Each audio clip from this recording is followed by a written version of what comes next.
Edi ndwabo na wowobo say ye dintuo obi awoda Eye anasempo ekuo bi pnoto Akwentufo Media Services won krofo a ebonwoma fatama ne abobo ye biara wo bedwam kasafo a aprofo frene se MC a wonano so atiye ena wosan so wo enuane noafo a wonu enuane ahodo pia ehotie ena video ena infoni twafo a wo ba betwa mfoni papa bi efe a wo de beka kai won hihye ne da wo hwehwe Akwentufo Media Services a one number ye 07951832691 and also se frem wo 0790414316 wasanso wo internet so a won website address ye www.akwentufomediaservices.com Akwentufo Media Services ye wo homa wo da girl you the hustle be like say you know they got chance area better now with different umbrella.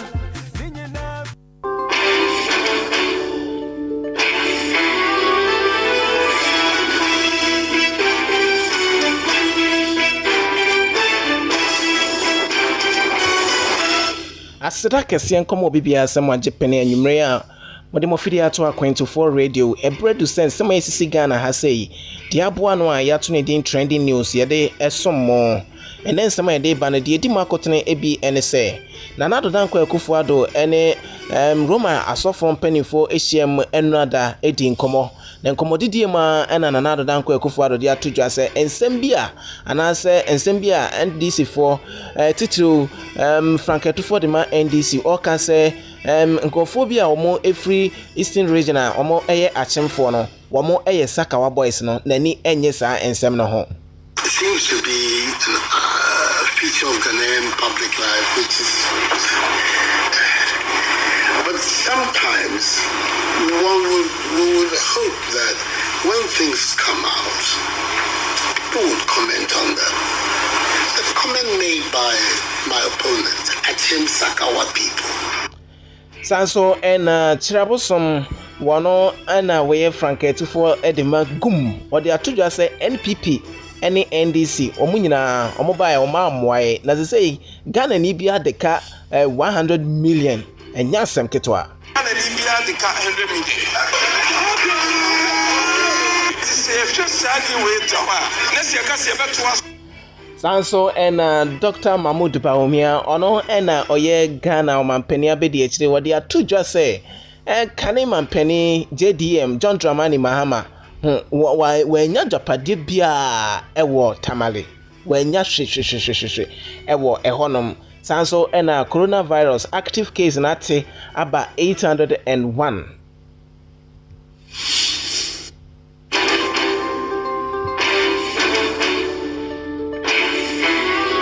Ensemwe ene afoforo pii na nwumrei yede eba abesomo ofidie yi eso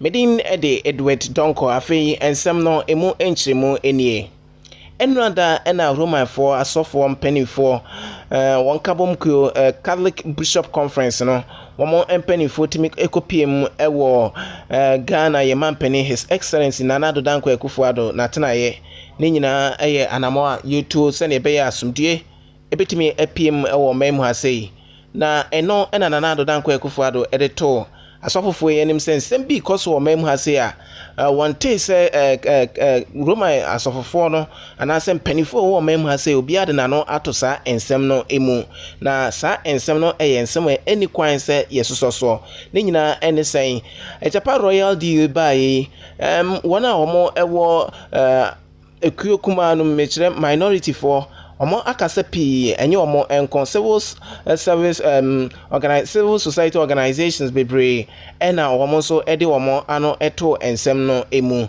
na eno ena mrahye bedwani a owo Bolgatanga Central Honorable Isaac Adongo etre post to be a phrase ane womo ebi eye Achim Sakawa boys na eno ena kanema mpeni John Dramani Mahama okoko shares a post na eno ede nchiwa shopa ne ba omem hasei ena nrada Nana Danko Akufo-Addo de to asofo enim se sa ensem a anasa namo akane mampani etu ye no eye ade bia ense emfata se obi a oye statement pa wabedi akonya no bi pen na omampani a ote akonya so ba bia ofri ode ofre omo se omo eye Sakawa boys eye ade bia entwa yi kura eno so no sa echire mu se se Ghana ha se no ote akonya so ana omampani bi de ana aban bi de so wono nko na ye twabo ne saa wono de woni ano na chese obi eye nsemkyereni a oye nsemkyereni anti na chese otena fidie so a na otwabo aban saa na okọ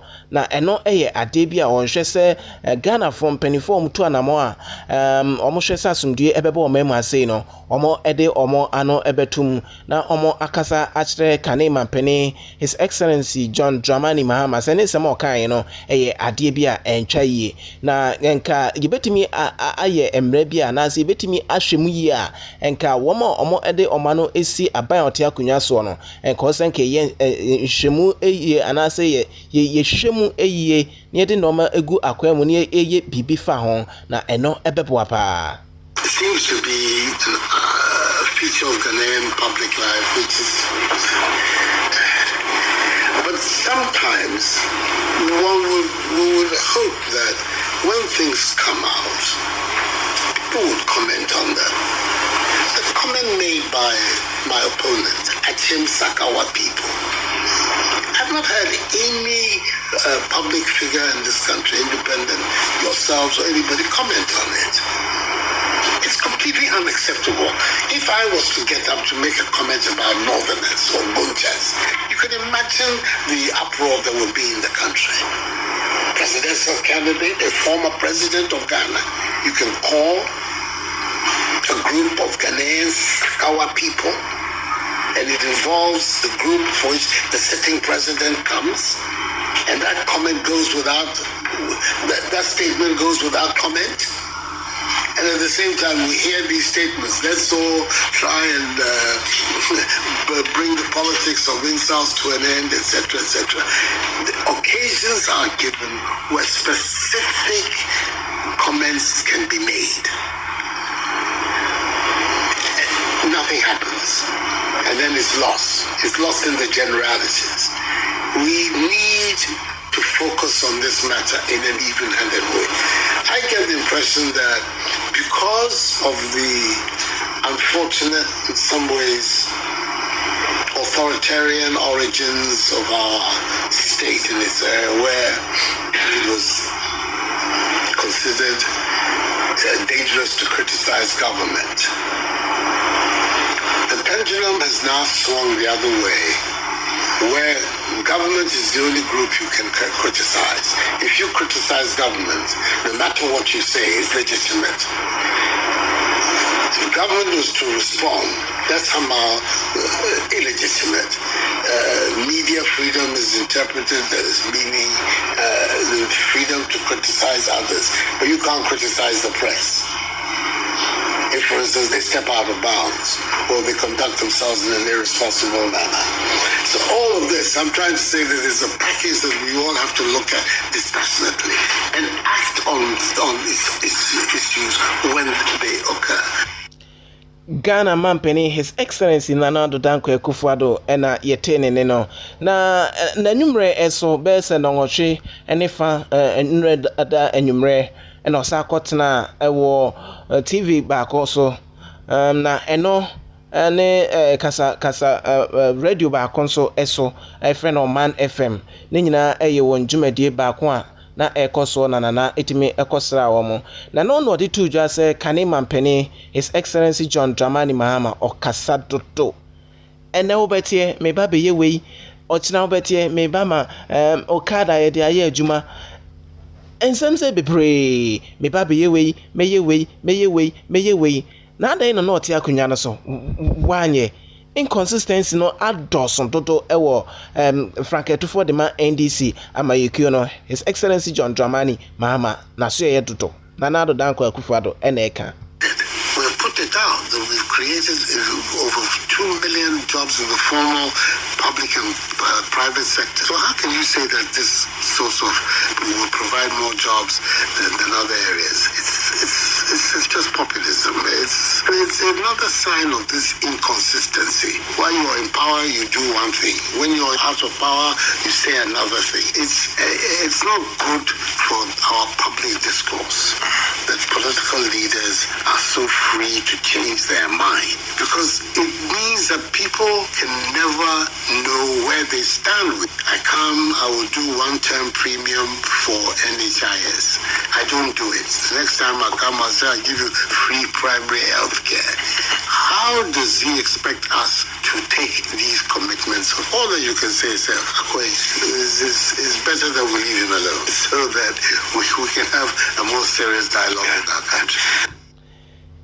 Ghana Mampeni, His Excellency Nana Danko Akufo-Addo, ena yetene ano na enewie ya Mampeni dada John Dramani Mahama so edina no aton sema enu ada epiemu ewo presidency ena o chire mu se Nana Danko Akufo-Addo ono so o kan bitia na ono so se ye ne yasa mai wadwa pa o ewo nsema o kan na enu yi utimi se mai ye dwa papa na Nana Danko Akufo-Addo wonya abotre na oma mpeni akunya na ote so a ese wonya abotre na oye ready sen bi sei ebeba na tese Nana Danko Akufo-Addo waye desperate say kia ne ken wasa atena kunya no so emfie nan eno nti ena oye abusuamu nyiyimu ensem se ono wakoka wakasa de etia achemfo na womo party chairman Ura friend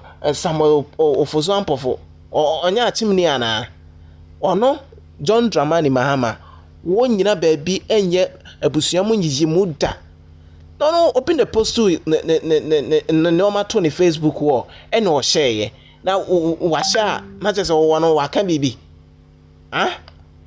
eno eye enyano a wo no so wode ama Nana Danko Akufo-Addo no chirim se wono de ne campaign a oye no woye ne campaign on issue base na emum enye abusua enyiyimu Nana Danko Akufo-Addo ena opese oye na abusua enyiyimu na chese amanfo ehunu mobone to abama no na osade etna akonya no so biem no onka na baabia da se achemfo bi omo eye Sakawa boys na ohwe omo no omo ye adwuma na kamia yese aye ne nafofo ene na busuafo dodo na nanumpo wonka sa asem no kura ewo babiara da na ye to ansem no so Ghana ye mampeni abedi akire His Excellency Dr. Mahmoud Bawumia Alhaji Baakope wakwakope mewo mentifido edina bedu bontoa ewo mantam enum no emu na eno ena one nananom empanifo ehyiaye no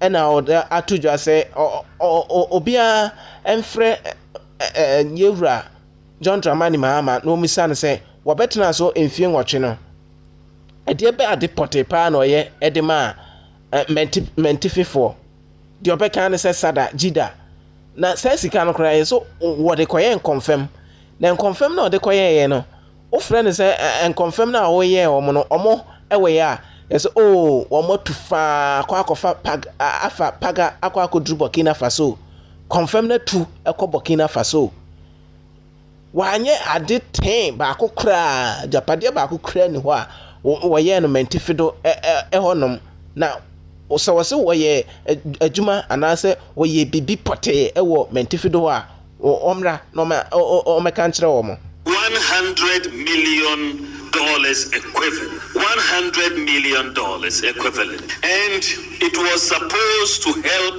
the poor people of the North. What legacy did SADA leave in Ghana? What legacy have they left in the North? Can you point to any projects? We asked them what they did with the money. They said they were rearing guinea fowl. We said, where are the guinea fowls? They flown to Burkina Faso.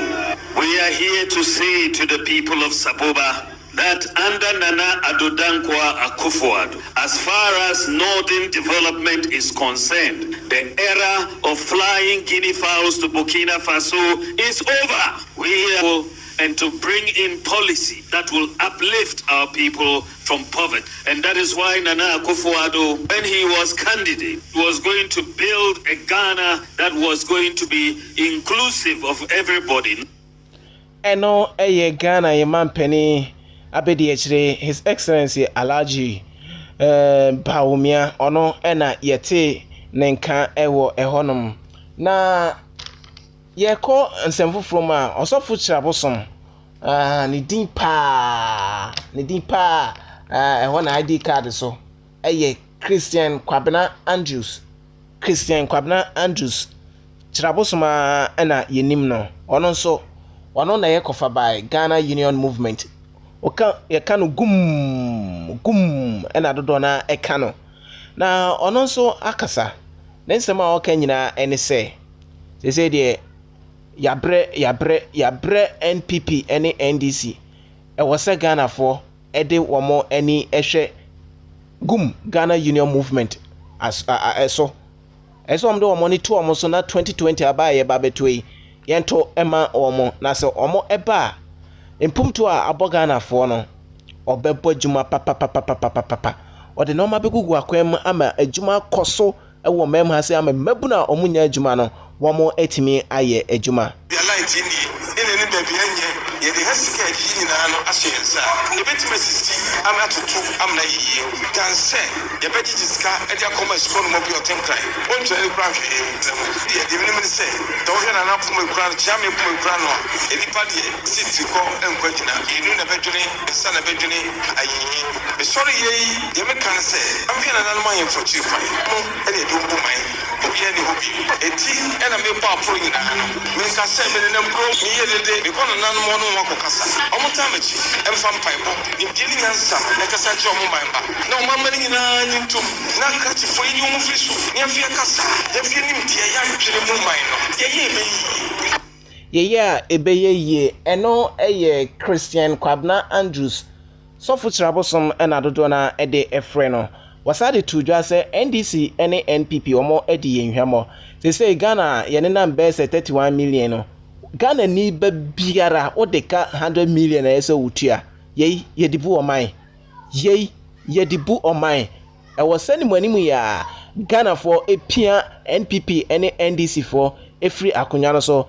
na ono Christian Kwabena Andrews sofu chirabosom one ne party gum ombefa akonya no na omototo no mayie na edi Ghana for nso eyie ana ni bia de ka 100 million if you say we tawa let's say ka se beto aso NDC NPP o man ne babo o me amranti egu ayi member we egu ya obi ayi kapre obi ayi sika eno we nko yenti ena ma mu di akiresa eno eye gum ena yete ne nka no na yebeko mentifido ebiem na ye friend no Idrusu Imoro the second ono ena oye Zabzugu ehne wadi atujwa se Nana Danko Akufo-Addo wa bone homodin ye papa efiso mbefa akonya yi adwuma de oma bobi na oda Nana Danko Akufo-Addo na ban ase se omo ahwe ama asumdue ana abo omo no sesei yendi ehwadwo ene Zabzugu ne mpatam ho nyina tese asumdue bua na omo enom eno eye ade a ewo se eni kwanzo omo efa sa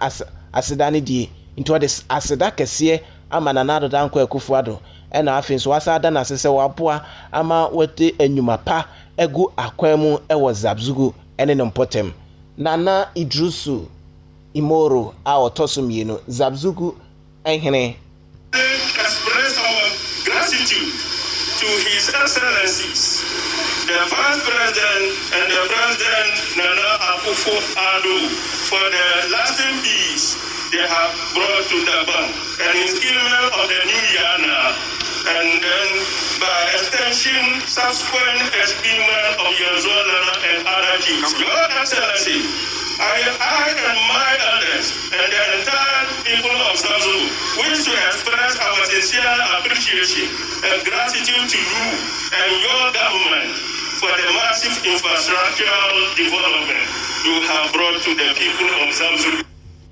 eno eye chief Idrusu Imoro ono ena oye Zabzugu ehene nenka ena yeteye no na ye konsem fofrom ene dai se nipa dodo na mekra meka ho bi wo ho no ma na chese wanya message na chese message no konkohwe a topic no eye 4 more for nana 4 more years for nana na chese MTN omo eyusu MTN womo ena chese omo ahyase a edru ebrese ya na party for no omo ewrewrem tactics ene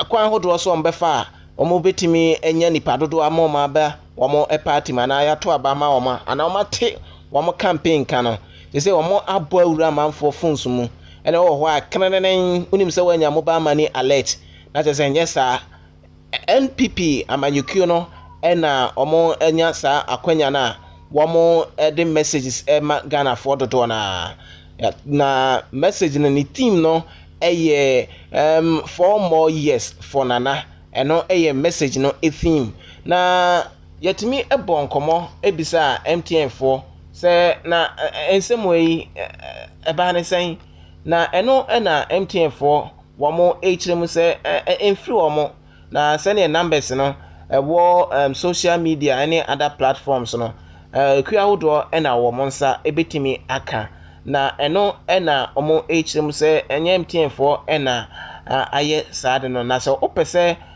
uyi hu free ma eno ani se wa tre block no wa space na wasa atokoma na the NPP aba no send code 1309 eno ebetimi ayi free messenger on pese obete every honum ye ne Richard oka communication team no ewo asante mantema say ebo enkomo say na ochiremu.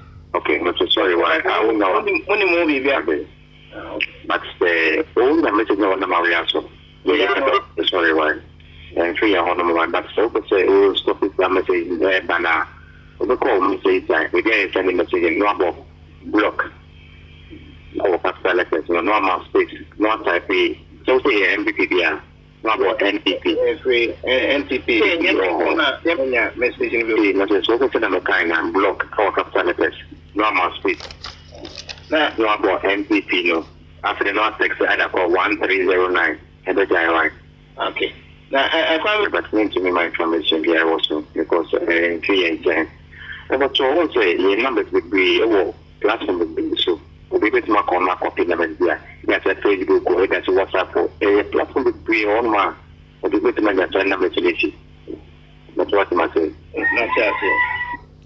eno Richard one of the communication members omo ewo asante mantema say edema MTN communication campaign no for COVID-19 update no entrim emamo na afi yenhwe nsem esisi na otwimu yemo no tofa na yen solid free and trending news no eso COVID-19 cases no say ena isi etie ohonom enipa 44,777 nipa omo etime enya yare no bi o mem ha say omo ade omo ho free yare no 43,693 womo antimi ama enkwamo biemu abra omo saka yare no na omo afrimu ewo yare no ho no 283 na chese nipa miensa na etimi abeka ho ewo omo afrimu no eho womo doctor fo gina omo so prepare a ehwese womo so womo ho beto omo amomo aba besra busuafo no womo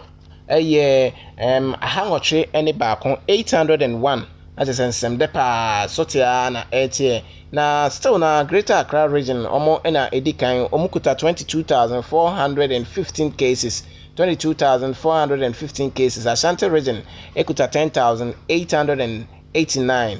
Western region kuta 2,959. Eastern region kuta 2,320. Central region kuta 1,878. Volta region ekuta 669. That is all per top 6 na say ena isi etie ewo eho enom nyame eya adoma de be simbia na se update ebebe bia no ye de ebeba abesomo na te se ne news ayensa kan no aha ena yedi ebesie na yebekọ na otwi mu nsem a esisi ye na yede emu nsem etimi amamo ewo trending news no eso.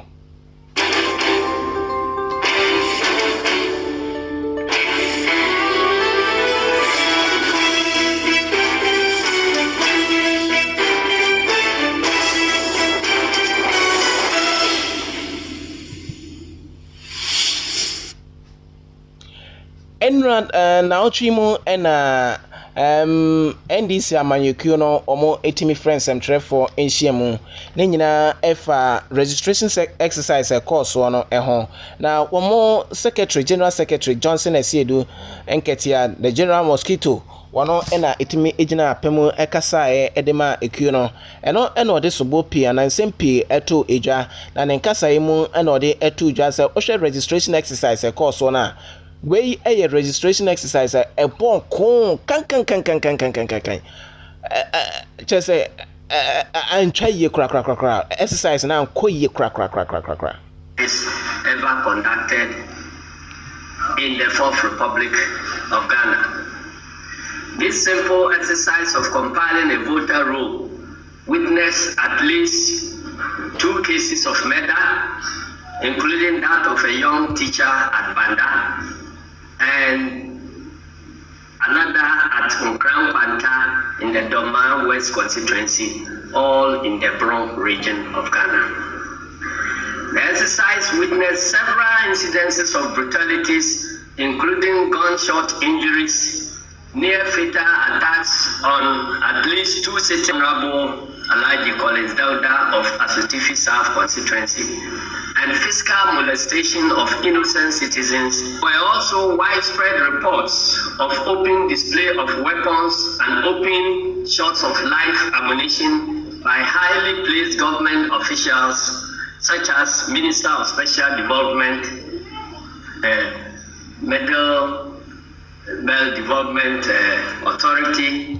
Na Johnson Esiedu nketia sare tuju say ye nyina echi no Ghana ban entimi ambi na no anka babia ensem ne sisi ye binum kura hwere o monkwa no wentimi amoso kura ankondeme ye eye ade bia chese aban no wantimi amono moden nemom de oye no so ene se aposifo asemi esi wo mo asoye no toto na so yasa transfer wo mo every sad district no emu na eno ena ode ato Ghana for mo ehwe sa asumdue beba nyina se ebrani ni se wo mo ede wo mo ano ebeto sa ensem no emu na asumdue aye pe no ye nyina yetimi enya na ode ato international organization ene other countries no so wo mo ehwe enoma AC eko ewo memu ase mebu abu ano ba bibia mi asedu katia metimi de adru bia me de beko,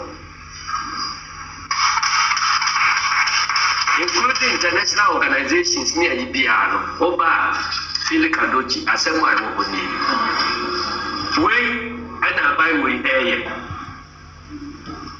And we didn't trust we are for say, or a Democrat, or I say, or my name Bejo.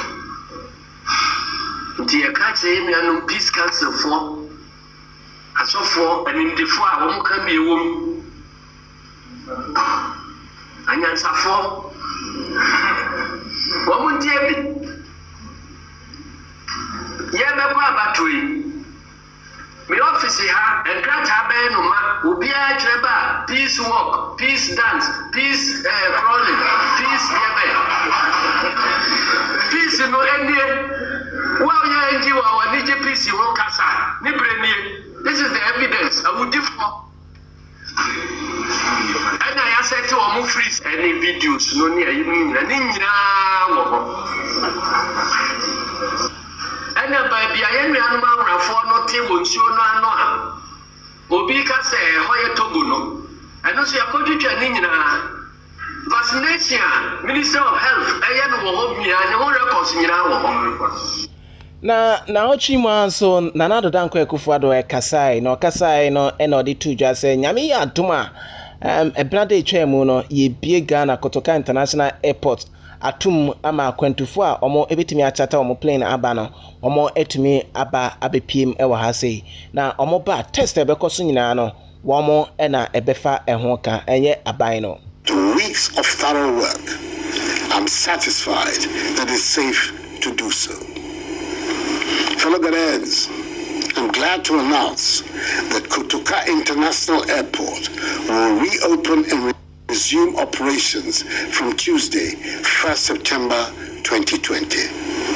This decision has been communicated to all international airlines. It has been well established that the very first cases of COVID-19 in Ghana were imported into our shores. We are determined to make sure this scenario does not reoccur.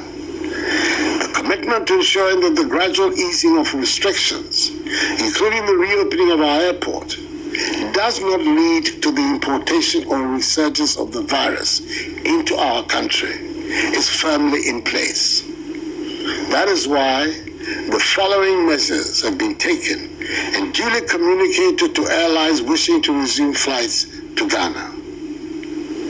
First, any passenger arriving in Ghana must be in possession of a negative COVID-19 PCR test result from an accredited laboratory in the country of origin. The test should have been done not more than 72 hours before the scheduled departure from the country of origin. Na Dr. Okoboy, ono ena oye Deputy Minister Edima Ghana, yen Health Ministry no, ono so edin sempi etuja efa test no eho. As a turnaround time, how long would it take you to get the results? In certain countries, you have to do a test, wait 1 to 6 hours before the result. Good news is that this testing regime would give you results maximum within 30 minutes, minimum in about 12 to 15 minutes. So really, it will not add additional time to the time you spend going through immigration and all the process before you step out. And so we are happy with the sensitivity level, that's the specificity and the turnaround time. And I think with these two things, we as a ministry and for that matter government were comfortable to allow the Ghana Port Company Limited, Civil Aviation, Port Health and for that Ghana Health Service to come together and allow for the reopening. What I can also add is that the infrastructure to allow for taking of samples in a safe environment has also been put in place. Na ebeto jo say test no na cost $150.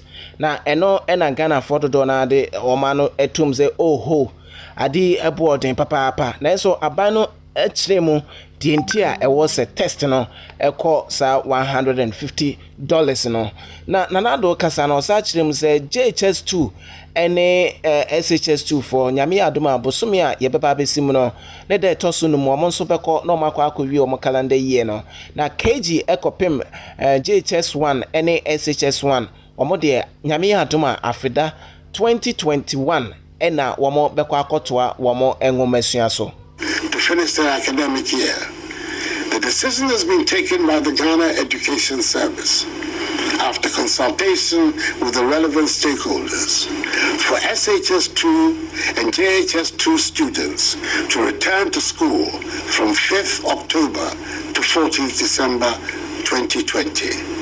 Na osanso echiremu se JHS2 for no nyame adom ne bie school a wom so omobenya aduane edi one hot meal awie bia a enye asem keto akra na sei NOC ekafa KG1 ana se nursery ekopem JHS1 and SHS1 so We will continue to ensure that each school which does not have its own sick bay has been mapped to a health facility service after further consultations has decided to postpone the remainder of the academic year for all nursery, kindergarten, primary, JHS1 and SHS1 students.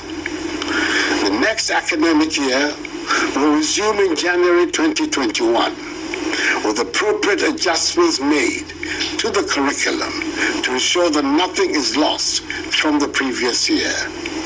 The relevant dispositions will also be made so that the presence at the same time in school of all streams of students can occur in safety.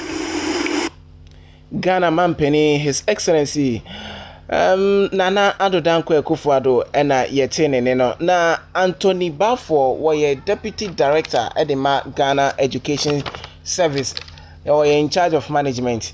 Na eno the two just say CCIA baby school 2021 the ama junior high school 1 ebepem as nursery for no one more promotion or beko saying na eno no the two just say nyame eyadom ni bi school no 2021 a ye be promote wo bia Obia just a mass promotion and a betime aba. All the schools, including all the schools, everybody. Okay. But we felt that then we looked at the impact assessment and realized that those in JHS2 will be moving to their final year next time. Those in SHS2 will be moving to their final year next time. Now, the impact on them will be severe. So we should find a way for them to complete their academic year. And that is why it was agreed that they could do the third term as it were, even though we cannot even have the full complement of the period. But they could do the third term so that we could reduce the amount of adverse impact they will have when they move into their final year. Now, let me explain.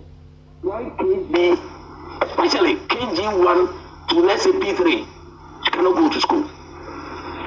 Their curriculum, as under this standard-based curriculum, is to be taught primarily through play. In fact, their sitting arrangement, their interaction in the classroom, whatever they do is revolving around play and interaction. And that's contact. And under COVID-19, the primary role that everybody should be expected to play now is to keep social distancing. That is why we are not even allowing several activities like sporting, like culture. So it was going to be very difficult to teach these children minus play. And no, Anthony Bafo, or deputy director at the Ghana Education Service. Now you so yet betu just say. Mami Mary Ibrahim ono ewo West Gonja amanfo de wo sake kan na wo pro no pa ya da chese moja na pram no na nya asem ketwa ne nyina ene se omo abo mami beyi mami ye beyfo ene ensemi beto dwa na chese enya asem ketwa kra we ene breto so mienu a yabo mamefo mienu ewo sa mensini no emu dedi kan no na maame akuadente ono no odi nya 90 years inte bro na omobo no atoyemu a wo fremu ma yenyankofo no bi chechire wo ma na enya asem keto akra na eno ena nipa pi ede ya no eto sa ensem no emu se gender ministry no omo entu anamo emfa na ase sa ensem no ya de bi a ejensem pa ewo esro nom mechre Gonja land na Savannah region na chese nyasem keto akra ensem no ajinsemo ewo honom na no na gender minister Mami Cynthia Morrison ede eto edwa se nyame eya atoma womo ede hyehyɛ ekwa akopiem ewo mrahye bedwafie ama mrahye bedwafie atimi ahye emra se ne beya obi piara obidi sansem hunu no emra no atimi ene no edi afenso kire mu se nyame eya adoma womo de hyehyɛ egu akwemu se ne beya ye maame nom a womo ewo mentifido no anase obi piara wo mpani o edi odru ne mpani fie so no wono nso obetimi enye bibi kakra ayo sene ebeya tag no eso ebetimi ate ewo memu asei because one day your day or they say who would I soon do be something and about that over or you know also one in the one or you know what are you finish corner if I am brand or Casassian tradition Casassian culture it's in brand super bowl or for the Mopana you'll be adults the most watch specifically on yet for them which is it's in down there you so and speak at the best brand no yet and I as a bowl perform and then you fuck a crazy so how on a beach can't be boy Bessia for 100 and baby because when you fully eat something by your home, Bessia Flan, eating over even over, smeared over Bessia home, but over even over, don't people too much when you man walk a day, they full scientific. Ultimate show be anyone caso ye bay for bra who need scientific instrument to be a better say and nipa okwe you or way bay for ɛno ɛyɛ gender minister Cynthia Morrison ɛna yɛte ne nka ɛwɔ ɛhɔnom na PNC nso mu kyerɛ tu ne nyina ɛne sɛ ɛda na nkom de bɛhyia yi wɔ mo Frank Atufo ɛne party executives no na kyerɛ sɛ NEC ɛne chairman Bernard Mona na kyerɛ sɛ nya asɛm ketewa koraa na say ɛna esi ɛkɔyɛ. Bernard Mona has no contrary date. I have made this point clear and on many occasions. There was a National Executive Committee meeting on the 18th of August 2020 at the UDS auditorium because His Excellency Dr. Edward Mahama, the ambassador at large, had requested that we should look for a venue that allows for social distancing and that we should show evidence that we are able to pay the TNT and accommodation for NEC members that will be coming from afar. These arrangements were done. His inability to attend that NEC meeting cannot invalidate the outcome of that NEC. Bernard Mona were chairman, party chairman edema PNC na apalu enso kasai editu jase nyame adom na so ba affordable housing project na ye no mema say no obesisi dan no more no osisi wi a edan no what the bed rent obe high bia obia 50 cedis a month one ton na oton a escafo na say omo mu ni bie no abre bia omo eho kire omo ewo omo na mu Santini, we MPP, we NDC, it will be a become next year, man. Sunset, Obia, and it's a fun as well. And my money to the back of what it is some and some young one. Also, Maria, some money in the money a day. Also, my penny for the statues for double housing project, but Omono, but I say, Omoton, and that's almost also a more musica, a scaffold between Yato. For now, more baby Atangas and Omutin a day. And to the end, never say anything. Rental accommodation. Sit down at it, thinking, not single room, toilet and bathroom, chamber and hall, toilet and bathroom. Neither man, you can't rent. I know a Kofi Akpalu, Someha, na Someha, one on the Frank Atufo de ma LPG, Amanyukuno, on a 10 and can ever honum. Nanado the two just saying Yami Aduma JHS2 and SHS 2 for air call Suku, Yami Aduma. Bosme Babi Simonede Toso in Nomono. Ena Angel Kabunu were president Edima Ndagrat National Association of Graduate Teachers. Wano ena udiwamo enim ena odi tu just say okay abano waya de say enkra no wama antimi anko school na emom JHS2 ni SHS2 for ebeko school onhwe say spring na yebebo no honom na apam emwa yesusu se omo ede COVID-19 ebei sanso ene noma bia wo so digu akwam se fa PPE ene enoma ahodo no e wo se odi egu akwam se ne beya COVID-19 no se bie school no tuma intimi entretre e wo yen school ahodo mu sanso ena motivations a ehia no e wo se yede ema Ghana for a teacher for na omo nso eho ankwa ankokire omo nyina ehia motivations have to go around the number of days that the students will be in school. We expect that decisions will be taken to decongest classrooms and dormitories as much as possible. We expect that effective health units are assigned to each school so that if there is any case, the schools will quickly contact those health units for remedies to be applied. And then we also expect that teachers will be motivated to go the extra mile in these difficult times. Now, the second thing specific to teaching and learning is that the general syllabus is there. We all do know that when a student comes to Form 1, by the end of his course in Form 3, the student is supposed to know A, B, C, D to prepare the student to write the exams. So, for the teachers, they knew where they left off. You see, there are some students, and I noticed that apprehension and fear during the time that they were in school. Next week, they'll finish their exams. But people were in uncertain times, and it psychologically affects the frame of mind needed for teaching and learning to take place.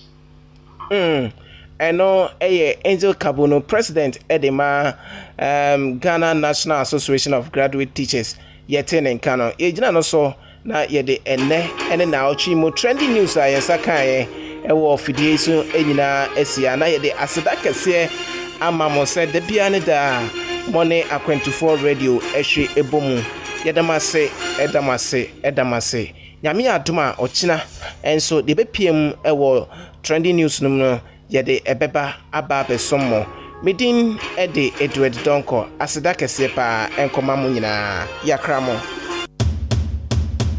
Heba Danny beat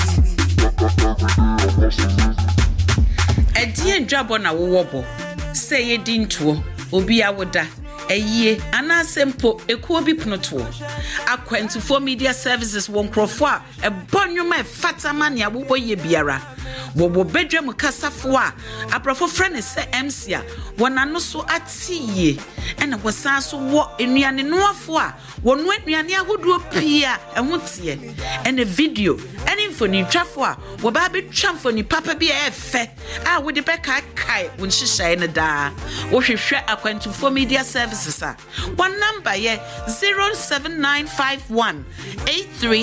07951832691 and also se frem wo 0790414368 wasanso wo internet so a one website address ye www.akwantufourmediaservices.com Akwantufour Media Services ye wo homa wo da girl you the hustle be like say you know they got chance area better now in different umbrella work. To me, I be work. Hey, Nancy, umema sema sorry. Usipa suwa sata ya sheni kubu. Se ujina suwe. Nasa uzowoji. Matinka na abete. Give us power capsules sada romenti. Matinka na etikuwa yana sinya beja. Oh, give us power capsules. Usisi na yao ya. White, mono, syphilis, dementia. Stamina na uni. Se wumi minibia. Ubewa jumefri. Nozia kopumo nozia. No sperm count. Unine tukanta amobapai. Kani iname jonso mebresa. Enam give us power capsules unti. Se se me maswa na besineko. Koko didi mini pedwemu afifiri mi bebia. Amamai. Na jima boso. Debia nam yamatim. Nenam give us cold capsules unti. Manyami fa hudye. Ema muko afikira munyam wapye. Ana wanita aya ohine. Pompo na abobo. Give us cold capsules ye blood purifier. Sunkwa. Abedwaso. Give us cold capsules nyama oba woma mofo anaso wafefro. Ana kwala woni mfe dumienu. Give us cold capsules. Ne give us power capsules. And I'm give us scientific herbal clinic for also na buy. And now www.akwantufourmediaservices.com and www.akwantufourradio.com and Fre Ahumatrufoi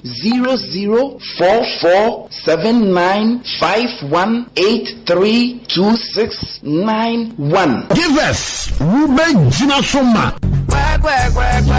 Work. It's a me. Ephemerian Mission, the Church for Spiritual Empowerment, welcomes you into the hour of awakening and empowerment with Brother Dr. Ishmael Tete. Be open and discover the radical truths that will set you free this and every Tuesday and Thursday at 7 p.m. Ghanaian time or 19 hours GMT. Awaken the spiritual giant in you and gain the ability to handle your life and succeed in your life goals. Join the interactive hour of awakening and empowerment with Brother Dr. Ishmael Tete for spiritual lessons to unleash your innate potentials. You will have the opportunity to ask questions which will help you grow spiritually.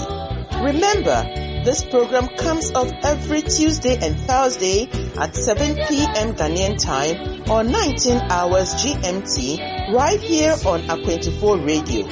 Make a date with us.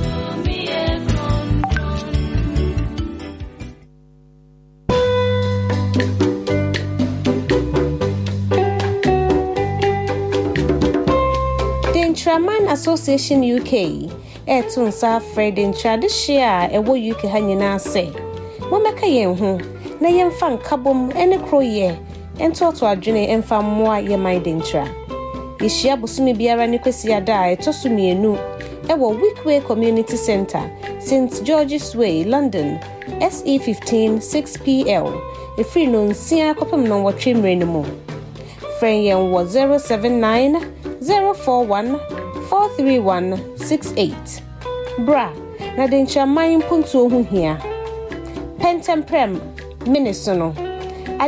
Adewu dentra. Kwaye